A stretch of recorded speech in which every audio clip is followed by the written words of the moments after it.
deaths per year, you're essentially agreeing with me that God is not all good.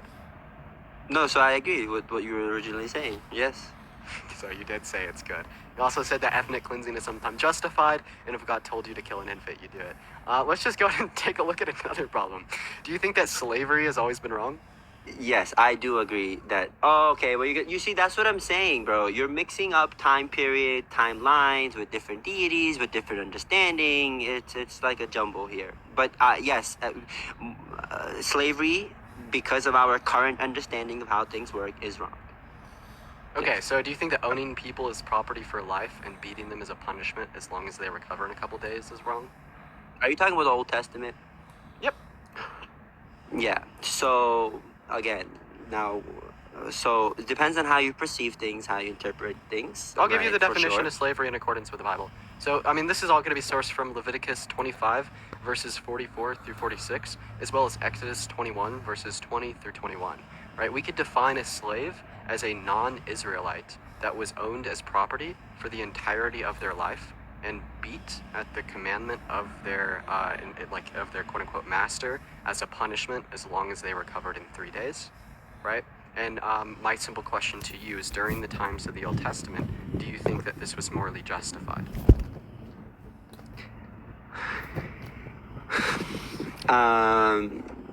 So it's the old. Okay, so I don't hold for everything in the Old Testament to be completely true. Do you hold to the Ten Commandments to be true? Yes. Okay, well then you'd hold to like the laws on slavery to be true, because the Ten Commandments were given from God to Moses according to your religion, in the same way the laws on slavery were given to Moses from God. I mean, again, when you say that there were slaves, as long as they can recover in 24 to 48 hours, again, I've met many. I'm not no scholar, Dean, so I've seen different perceptions. I've seen different interpretations of these. Whereas it was not, they were not slaves. There were people who were already there of wrongdoing, and it was their way of paying for their actions in a certain way. Yeah, where in the Bible does it say that? I forgot the okay, so yeah, there are contexts where you can see the Israelites of why, but I actually don't have it on top of my head. I can pull it up, but It's just not in the Bible, sir. Like what, like your defense of it, you're essentially saying that it was justified because there were bad people that have done bad things. So, sir, that's not in the Bible at all. And then additionally, effectively what you're doing is you're making the slavery seem less bad by demonizing the people that were enslaved by calling them bad people. And we see this literally all the time throughout the entirety of like history everywhere. Like for instance, the reason that there exists like racial stereotypes in the context of Black Americans today, such as the idea that they're more aggressive, more violent, have thicker skin, more prone to crime because of the color of their skin, etc., are all extensions from the demonization of Black individuals during the time of racial chattel slavery. It was just a way of white people making it seem like they deserved to be slaves, in the same way that you're now making it like the non-Israelites in the context of slavery biblically deserve to be slaves as well. I agree with you with the first part you said. Yes, but yeah, as I said, I wouldn't try defending the Old Testament, particularly that verse, too much. Honestly, I just think that we're limited with what we say, the things that we hold to be true. So just I would be careful. But yeah, other than that, I don't know about this last point. I wouldn't try defending it too much because I don't know too much about it. I can't speak on behalf of something that I don't know entirely of.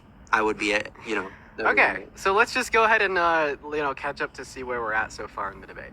So first of all, you think that it's good 4 million children starve to death a year.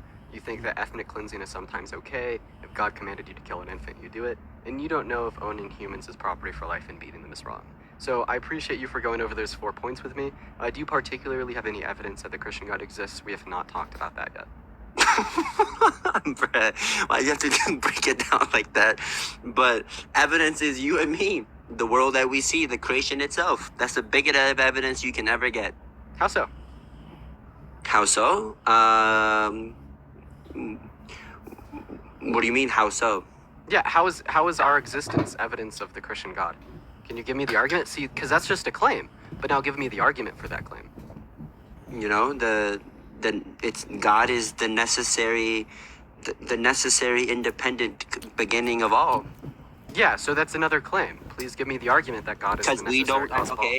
Because we don't observe anything in this reality that has an effect without a cause. Okay.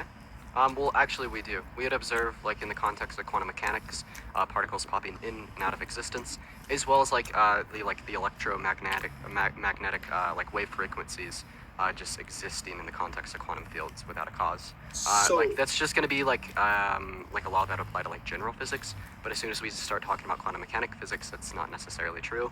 But even if it were to be true, we could just say this. I mean, there could exist a naturalistic cause for the universe as well.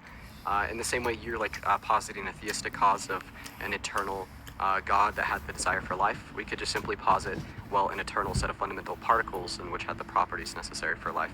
So because a theistic explanation is not the only explanation for the beginning of all, it doesn't seem like this would deem the theistic explanation as necessary. Okay. Well, the first point I don't agree with you at all, because quantum physics itself is a very, very, very one of those topics like consciousness that they don't know everything. So there's just different ideas. But I will like to elaborate on the naturalistic viewpoint. So the issue with that here is that when you say it could have been a quote unquote naturalistic view, naturalistic way, that kind of just avoids the question of how it came to be, right? Because I just said we don't observe anything in this reality that comes to, or in other words, comes to an effect without a cause. So if you just say that it was just always there, I'm assuming you're assuming that the world that has been that the universe is eternal, right? It's always been there.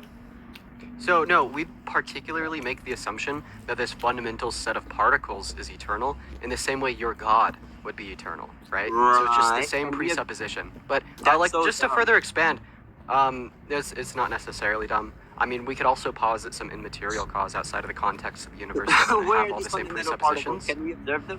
Where are they? Can we observe your God? So hold on. But you said fundamental particles is natural. It's a naturalistic. So where are these fundamental particles? Can we test them? Can we measure them?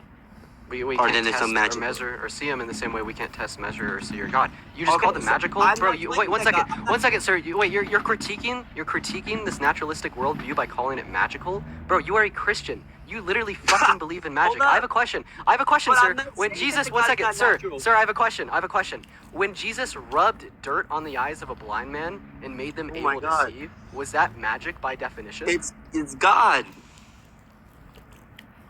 So hold on, but so you're critiquing my worldview by calling it magical, but then you're saying magic is God. I'm not saying that God is natural. Oh my God! But I'm not saying that God is natural, as you're saying that it could be a naturalistic viewpoint with fundamental particles. But yeah, but we I'm can simply say that these fundamental particles are inobservable in the same way your God is inobservable, and this is why. But then how are they natural?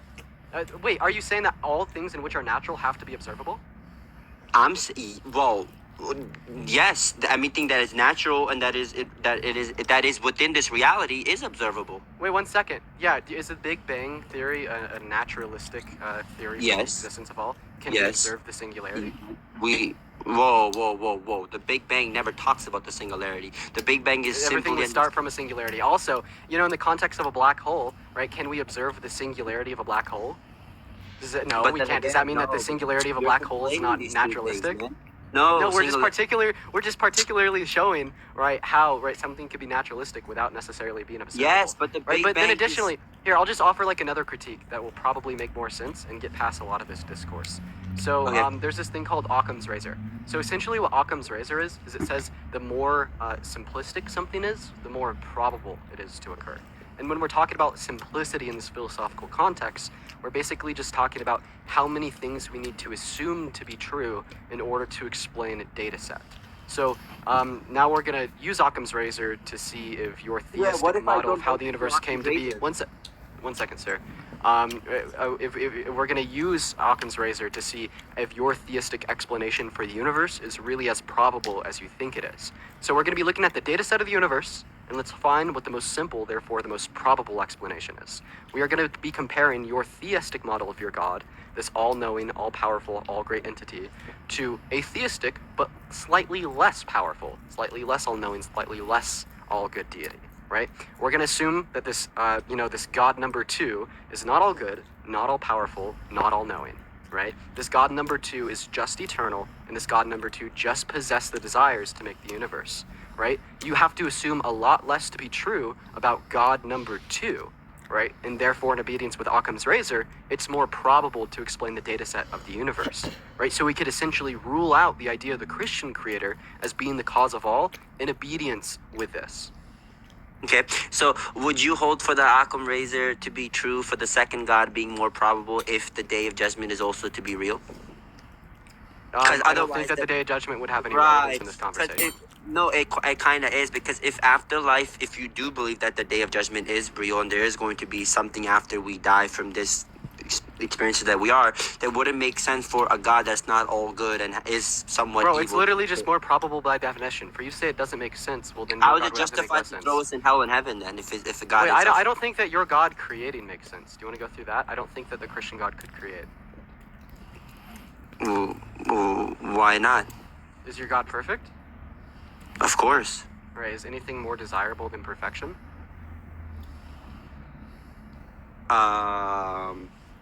You want me to tell you what a perfect being desires? No, I'm asking you if there's anything more desirable than perfection. So we're just defining perfection as flawlessness, right? And a flaw is just an undesirable attribute. So Well, I would obviously, if have to something be- is I perfect and would doesn't have have to any be perfect. undesirable, sir, you are interrupting me. If something is perfect and doesn't possess any undesirable attributes, obviously there's nothing like more desirable than it. Right. So would you agree to this? No, that's what I'm saying. I would have Okay. to be perfect. I would have to be perfect to know what I desire, or something perfect. We're not talking about the desires of something that is perfect. We're talking about if anything is more desirable than perfection. I'll give you an analogy. Okay, Let's no. Yeah, so perfection. Yeah, so no. Wait, so you don't think there's anything more desirable than perfection, right? So Yes. then it would just follow from this that perfection is more desirable than imperfection. So let's just go ahead and look at an analogy real quick. So if we had a perfect pizza, would it make any sense for us to say that we'd want to change the perfect pizza, or would that not make any sense since it's the most desirable pizza? Taylor, thank you so would- much for the extension to the 1 month sub. It would make sense for us to pick that perfect pizza because there's a lot of pizzas out there that is horrible. Wait, it's not about picking the perfect pizza. I'm asking you if it would make sense to say we would want to Yes. change the perfect pizza. If you would want to change the current already existing perfect pizza, no. Right, so it doesn't make sense to. Okay, so now we understand two things. First of all, we understand that nothing's more desirable than perfection, and second of all, we understand that it doesn't make sense to change perfection. Right. So Okay. prior to creation, when God existed alone, the state of reality was perfect because God's perfect. He's the only thing that existed. Therefore, the state of reality is perfect.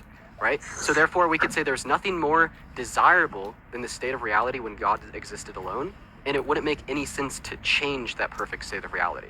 Therefore, God had no reason to create, especially since the state of reality upon creation was imperfect. God is essentially desiring to go from a state of perfection to a state of imperfection. So in other words, he's That's- desiring something undesirable, which is a contradiction. That's why you should be very grateful for being here. That's why we need to understand that God loves us. After being a perfect being as he is, he yet still chose to create us.